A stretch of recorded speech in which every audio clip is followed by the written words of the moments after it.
Everyone says silence keeps you safe. But when I discovered my company had been cooking the books for 3 years straight, I spoke up. Their response: they fired me for attitude problems. What they didn't know was that I'd kept copies of everything, every report, every email, every shred of evidence, and I didn't send them to the press. I sent all 84 pages straight to the SEC. My name is Madeline Carter Maddie to anyone who's worked with me longer than a week, and at 33, I thought I'd finally found my place at Winther and Vale Capital. The Charlotte skyline glittered through my 10th floor office window, a constant reminder that I'd made it. Senior financial analyst, 6 figures, the American dream wrapped in a corporate package. I should have known something was wrong when the numbers stopped making sense. It started on a humid Tuesday in March. I was reconciling quarterly reports, the kind of mind-numbing work that makes you question your life choices, when I noticed a discrepancy. Not huge, just a few million shuffled between accounts in ways that didn't quite add up. In a firm managing billions, it was barely a rounding error, but it nagged at me like a splinter under my nail. I pulled the previous quarter's reports, then the one before that. The pattern emerged slowly, like a photograph developing in reverse, clear at first, then increasingly murky the deeper I dug. Revenue streams that materialized from nowhere. Losses that vanished between internal reports and what we sent to investors. Creative accounting that would make Enron's executives blush. "Hey, Maddie, you coming to lunch?" Derek from compliance stuck his head in my door. Nice guy. Coached his daughter's soccer team. Had no idea his employer was playing 3-card Monte with investor funds. "Rain check," I said, minimizing the spreadsheet. "Buried in reports." He shrugged and left. I waited until his footsteps faded, then locked my door. My hands trembled as I opened my personal laptop company policy violation number 1 and started taking screenshots. Email threads between our CFO and the accounting team, attachments with 2 sets of numbers, subject lines like, "Revised figures for external distribution." By 4:30 that afternoon, I had enough evidence to know this wasn't a mistake. It was systematic, deliberate, and it had been going on for at least 3 years. The smart move would have been to keep my mouth shut, update my resume, find another job, let someone else deal with the mess. But I kept thinking about Mrs. Patterson, the retired teacher who'd stopped by last month to check on her retirement portfolio, about the pension funds we managed, about all the people trusting us with their futures while we played games with their money. I scheduled a meeting with Richard Steinberg, our CFO, for the next morning. Typed up a careful summary of my findings, focusing on the facts, avoiding accusations. I even practiced my delivery in the bathroom mirror, keeping my tone professional. Concerned but not confrontational. "Maddie, come in." Richard's corner office was all leather and mahogany, designed to intimidate. He gestured to a chair across from his massive desk. "What can I do for you?" I handed him the summary, watched his face as he read. His expression never changed, but I saw his jaw tighten, the way it did during particularly brutal board meetings. "This is concerning," he said finally, setting the papers down. "You've been very thorough. I thought you should know immediately," I said. "We need to correct these reports before He leaned back, fingers steepled. "Maddie, I appreciate your diligence, but these matters are complex. Sometimes what looks irregular to one person is simply sophisticated financial strategy to another." Sophisticated. I couldn't keep the disbelief out of my voice. "Richard, we're reporting fake revenue. That's not sophisticated. It's fraud." The word hung between us like a loaded gun. His smile never wavered, but his eyes went cold. "That's a very serious accusation," he said softly. "The kind that can destroy careers. Not just mine, you understand. Yours too. A young woman making wild claims about fraud. Well, people might wonder about her motivations, her stability, her future in this industry." I felt the threat wrap around my throat like a silk scarf. Gentle, elegant, potentially lethal. "I'm just trying to protect the firm," I said. "Of course you are." He stood, signaling the meeting was over. "Tell you what, leave this with me. I'll have our external auditors take a look. Meanwhile, I'd appreciate your discretion. No need to cause unnecessary panic." I nodded, stood to leave. At the door, he called out, "Oh, and Maddie, Sometimes the best career move is knowing when to focus on your own responsibilities. Food for thought. That night, I backed up everything onto an encrypted drive. Every document, every email, every trail of digital breadcrumbs leading back to 3 years of systematic fraud. Call it paranoia or instinct, but something in Richard's eyes told me I'd just painted a target on my back. I was right. It would take them exactly 1 week to pull the trigger. The email arrived at 8:47 on a Wednesday morning. Urgent meeting with HR at 9:15, mandatory attendance. My stomach dropped. In corporate America, urgent HR meetings meant one of two things: someone was getting promoted, or someone was getting fired. The promotion meetings happened on Fridays with champagne in the conference room. This was Wednesday, and the email's tone was funeral cold. I saved the spreadsheet I'd been working on, backed up my personal files to my cloud drive company policy violation number 2, and walked to the HR suite like a defendant approaching the bench. My heels clicked against the marble floor, each step echoing in the hallway. Other employees avoided eye contact. News travels fast in offices. They could smell blood in the water. Jennifer from HR was waiting with Tom Sullivan, head of security. That's when I knew for certain. They don't bring security for performance reviews. "Maddie, please sit," Jennifer said, her voice professionally sympathetic, like a doctor about to deliver terminal diagnosis. A manila folder lay on the table between us, my name typed on the tab. "I'll cut to the chase," she continued. "We've received multiple complaints about your behavior over the past several weeks, creating a hostile work environment, spreading negativity, making baseless accusations that damage team morale." Baseless accusations. I kept my voice steady, but my hands clenched in my lap. "Is that what Richard told you?" Jennifer's face remained neutral. "Several team members have expressed concerns.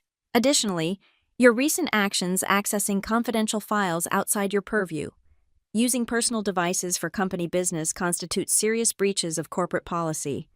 They'd been watching me, monitoring my computer activity, building their case while I'd been naive enough to think I was protecting the company. "We've decided it's best to part ways. Effective immediately," she slid a document across the table. "This is your termination agreement. We're offering 2 weeks severance, contingent on your signing a non-disclosure agreement and agreeing not to pursue any legal action against Winther and Vale." 2 weeks, after 5 years of 70-hour weeks, of missed birthdays and canceled vacations, of pouring my life into their balance sheets. 2 weeks and an NDA to buy my silence. What if I don't sign? Tom shifted in his chair. Jennifer's smile tightened.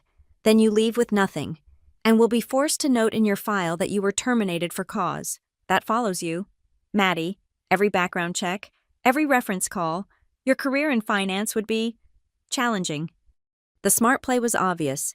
Sign the paper, take the money, walk away quietly and start over somewhere else. Let Winther and Vale continue their fraud while I preserved what was left of my career. I thought about Mrs. Patterson again, about Derek's daughter's college fund invested with us, about every person trusting us while we lied to their faces. I need time to review this with my attorney. "I'm afraid that's not possible," Jennifer said. "This offer expires when you leave this room." Of course it did.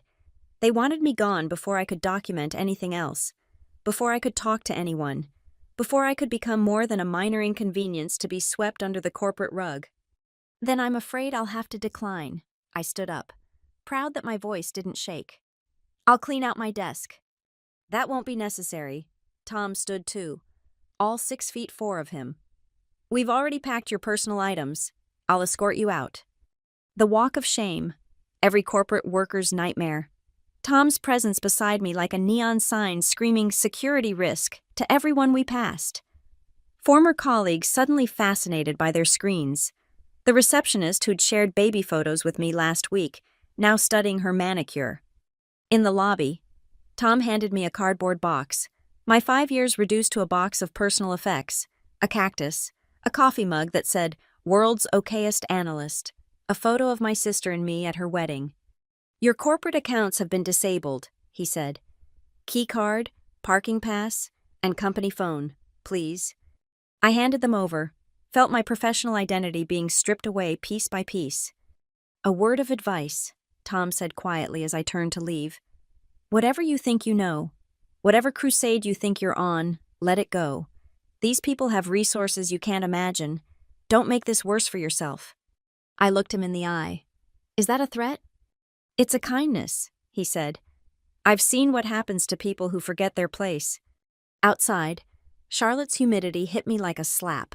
9:32 in the morning, and I was unemployed, blacklisted, standing on the sidewalk with a pathetic box of possessions while the city rushed past.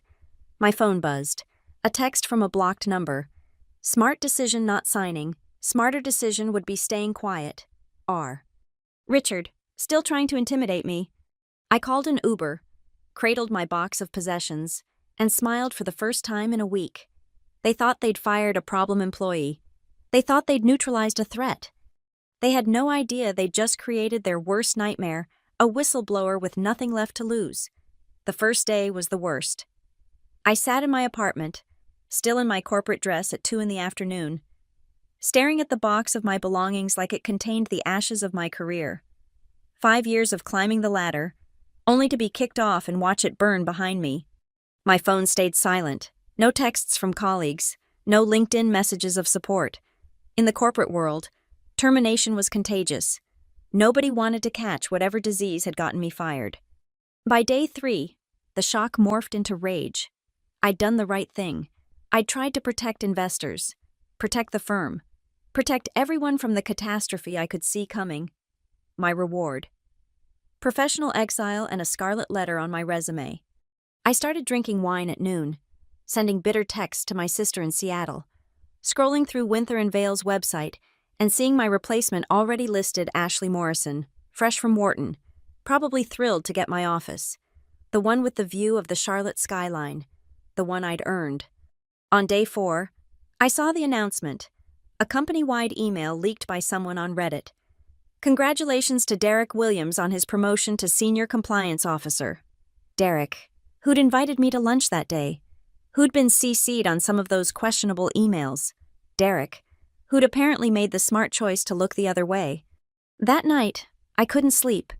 At 3:27 in the morning, I found myself at my kitchen table with my laptop, staring at the encrypted drive icon on my desktop. 64 gigabytes of evidence, proof of everything they'd done, everything they were trying to hide. I opened the first folder. Spreadsheets bloomed across my screen like poisonous flowers. The deeper I went, the worse it got.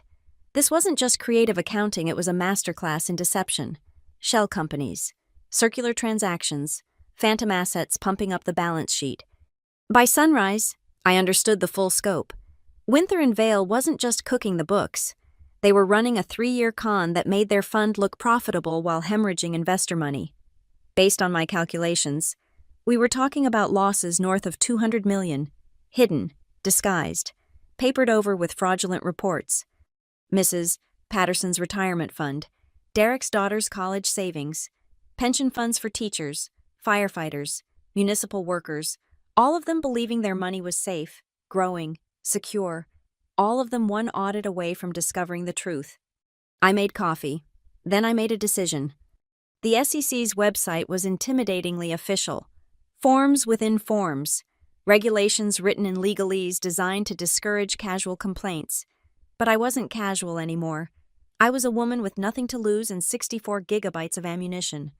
I started with Google SEC whistleblower attorney Charlotte. Dozens of results. I narrowed it down to 3 firms. Sent emails with vague descriptions. Former financial analyst, evidence of substantial securities fraud, need consultation. Margaret Yang called back within an hour. Ms. Carter, I got your email. Are you available to meet today? That afternoon, I sat in her downtown office, watching her expression shift from professional interest to genuine alarm as she reviewed my documentation. This is extensive, she said, adjusting her glasses. How long did it take you to compile this? The evidence weeks, understanding what it meant about 4 sleepless nights. She pulled up the SEC's whistleblower program on her monitor. Are you familiar with Dodd-Frank protections? Vaguely. Short version: if you report securities violations to the SEC and they result in sanctions over $1 million, you're entitled to 10 to 30% of what they collect. More importantly, There are anti-retaliation provisions. If Winther and Vale fired you for reporting internally, that's additional violations. They'll say it was for attitude problems, creating hostile work environment. Margaret smiled. They always do, but judges aren't stupid. An employee raises fraud concerns and gets fired a week later. That's what we call a suspicious timeline. She walked me through the process: forms to file, declarations to write, evidence to organize. This needs to be bulletproof, she said. The SEC gets thousands of tips. We need yours to stand out. I spent the next 3 weeks building my case. 84 pages of documented fraud, cross-referenced and annotated, every transaction traced, every deception explained in language clear enough for a jury to understand. Margaret reviewed every page, making me defend each claim. You're not just reporting crime, she said during one late-night session. You're teaching a class on how they did it. Make it impossible to ignore. The night I finished, I sat with the printed document in my hands. 84 pages that would either vindicate me or destroy what was left of my career. Once I submitted this, there was no going back, no quiet exit, no moving on. I thought about Richard's threat, Tom's warning, the entire machinery of Winther and Vale that would mobilize against me. Then I thought about Mrs. Patterson, about every investor who trusted them, about every employee who stayed silent and got promoted while I got thrown away like trash. At 11:47 p.m. on a Sunday, I logged into the SEC's secure portal and uploaded everything: Form TCR, supporting documentation, 84 pages of truth they thought they'd buried when they escorted me out. The confirmation screen felt anticlimactic. Your submission has been received. Reference number SEF 2019-4827. But I knew what I'd just done. I'd lit a fuse. Now all I had to do was wait for the explosion. The waiting was agony. 2 weeks of silence after hitting submit.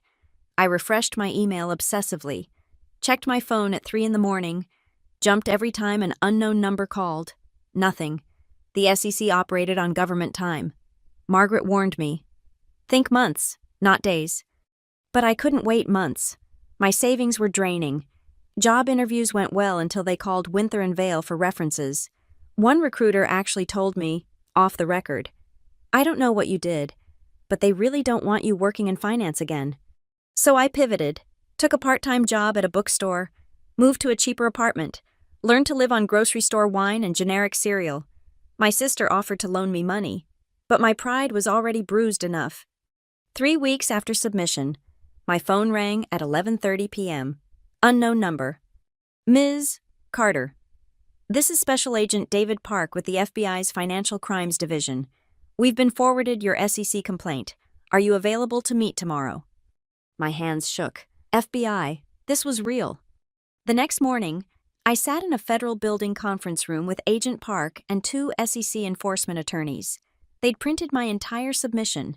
Sticky notes marked dozens of pages. Walk us through this, Agent Park said. Start from the beginning.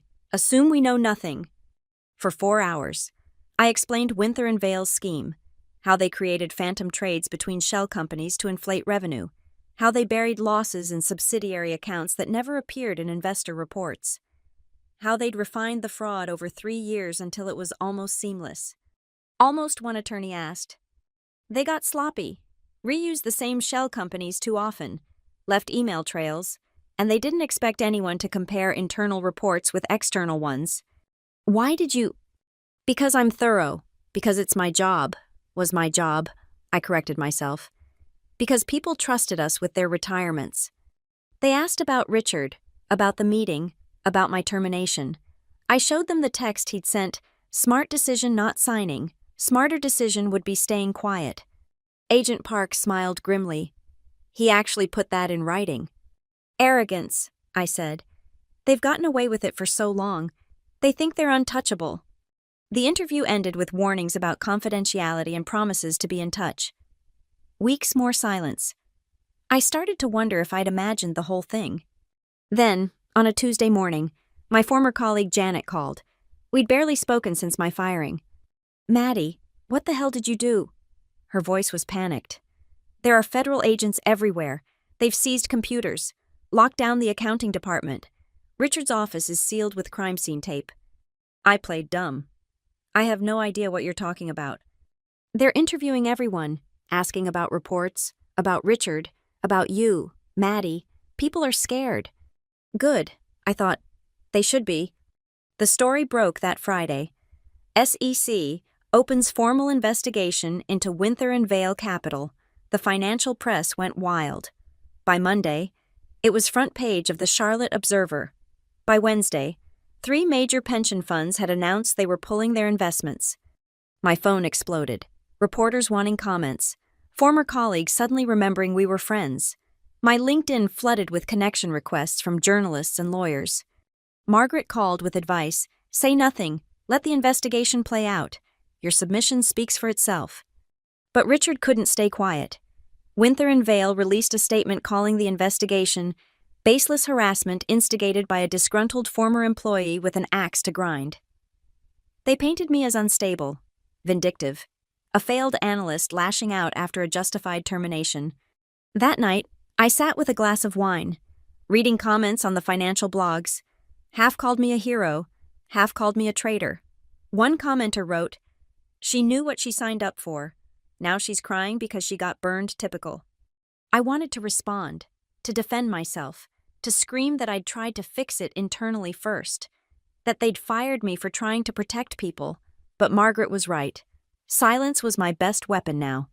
2 weeks later, the SEC expanded their investigation. The Charlotte Observer ran a photo of agents carrying boxes out of Winther and Vale's headquarters. Richard's picture dominated the business section, his confident smile now looking predatory under the headline, "How deep does the fraud go?" Derek called me that night, first time since my termination. "Jesus, Maddie," his voice was shaking. They questioned me for 6 hours, about emails I'd forgotten existed, about trades I signed off on without really looking. I could lose everything. "You chose to look the other way," I said quietly. "We both know you saw the same red flags I did.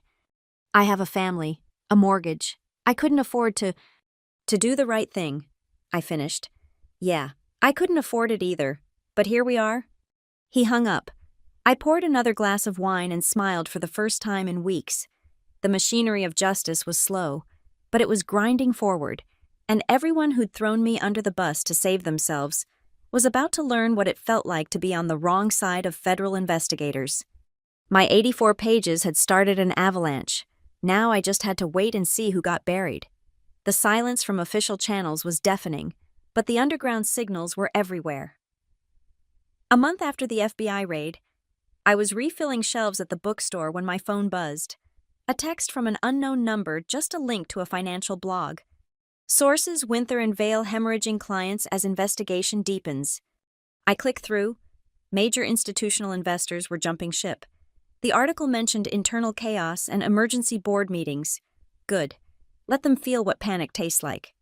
That evening, while I was closing the store, another text arrived, this time from Marcus, my old IT friend from Winther and Vale. We'd shared coffee and complaints about server crashes for 3 years. "Can't say much, but thought you should know they're forensically analyzing every email from March. Every single one. People are lawyering up." I typed back, "Thanks for the heads up." "Maddie, did you know this would happen?" I stared at the screen for a long moment. I knew something had to. 3 dots appeared, then disappeared. Finally, "Respect, but watch your back. Richard's been meeting with crisis management firms." Of course he had. Richard Steinberg didn't build a $200 million fraud by rolling over at the first sign of trouble. But crisis management couldn't delete emails, couldn't undo 3 years of fake transactions, couldn't make my 84 pages disappear. The next week brought more breadcrumbs. A LinkedIn notification. Ashley Morrison, my replacement, had updated her status to "Seeking New Opportunities." A Google alert. Winther and Vale's CFO Richard Steinberg had retained Williams & Koch, white-collar defense attorneys known for keeping executives out of prison. Then came the call that changed everything. Margaret, my attorney, at 9:15 on a Thursday night. "Maddie, I just got off the phone with the SEC. They want you to know that your information has been instrumental. They can't share details, but they use the word extensive multiple times." What does that mean? It means your 84 pages gave them a roadmap. They're finding exactly what you said they'd find. Exactly where you said they'd find it. I sank onto my couch, suddenly exhausted. So what happens now? Now we wait for charges. But Maddie, she paused. They mentioned the whistleblower award program. If this goes where they think it's going, you could be looking at a significant payout. I'd almost forgotten about that part. 10 to 30% of sanctions over $1 million. But it had never been about the money. It had been about Mrs. Patterson, about Derek's daughter, about everyone who'd trusted criminals in expensive suits. 2 days later, my phone rang at 6:45 a.m. Janet again, practically hyperventilating. They're here, FBI, SC, some other agencies I don't recognize. They're escorting people out in handcuffs. Maddie, Richard, Thomas from accounting, even some board members. I turned on the news. Local channels were already on scene. Winther and Vale's gleaming headquarters backdrop to a perp walk straight out of a Hollywood movie. Richard emerged in handcuffs, his $1,000 suit wrinkled, his silver hair disheveled. He looked smaller somehow. Mortal. The news anchor was breathless. Federal authorities have arrested 7 executives from Charlotte-based investment firm Winther and Vale Capital in connection with what sources describe as one of the largest financial frauds in North Carolina history. My phone wouldn't stop ringing. Reporters who'd found my number. Former colleagues wanting to know if I'd seen the news. My sister, screaming with vindication from Seattle. But I just sat there, watching Richard get loaded into a federal vehicle, thinking about that day in his office when he'd threatened my career, when he'd suggested I learn my place, when he'd tried to make me small. The bookstore owner gave me the day off after the 3rd reporter showed up. I spent it at home, blinds drawn, watching the coverage evolve. By noon, the U.S. attorney held a press conference.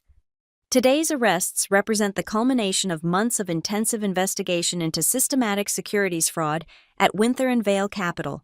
We allege that these individuals orchestrated a scheme to defraud investors of over $250 million. $250 million. My estimate had been conservative. This investigation was initiated based on detailed information provided by a whistleblower who came forward despite personal risk. While we cannot identify this individual, their courage and thoroughness made today's actions possible. Margaret texted immediately, "That's you they're talking about. You did this." But I didn't feel triumphant. I felt empty, tired, like I'd been holding my breath for months and could finally exhale. That night, Channel 9 ran a segment connecting the dots. They'd figured out I'd been fired just before the investigation started. Sources suggest a female analyst who discovered the fraud was terminated after raising concerns internally. My anonymity was crumbling. Soon everyone would know. The woman who brought down Winther and Vale, the rat, the hero, the traitor, all depending on who was telling the story. I opened a bottle of wine, the good stuff this time, not the grocery store brand, and raised a glass to my empty apartment. "Here's to playing with matches," I said to no one, "and burning the whole damn house down." Outside, somewhere in Charlotte, Richard Steinberg was sitting in a federal holding cell, probably calling his very expensive lawyers. The empire he'd built on lies was collapsing, and it all started with one woman who refused to stay quiet. The emergency shareholder meeting was scheduled for a Tuesday at 10 a.m., 3 weeks after the arrests. Winther and Vale was in full damage control mode. They'd hired a crisis management firm, appointed an interim CEO, and promised complete transparency going forward, but the damage was done. Their stock had cratered. Clients were fleeing like rats from a sinking ship. I wasn't invited, of course, but shareholder meetings are public record, and a journalist friend slipped me the call-in details. I dialed in from my apartment, muted, just another anonymous listener among hundreds. The interim CEO's voice was professionally calm, like a pilot announcing minor turbulence while the plane nosedived. "We understand stakeholders have concerns. We're cooperating fully with authorities and implementing comprehensive reforms." Corporate speak for "we're screwed." Then came the questions. Angry investors demanding answers. How long had this been happening? How many people knew who was responsible for oversight?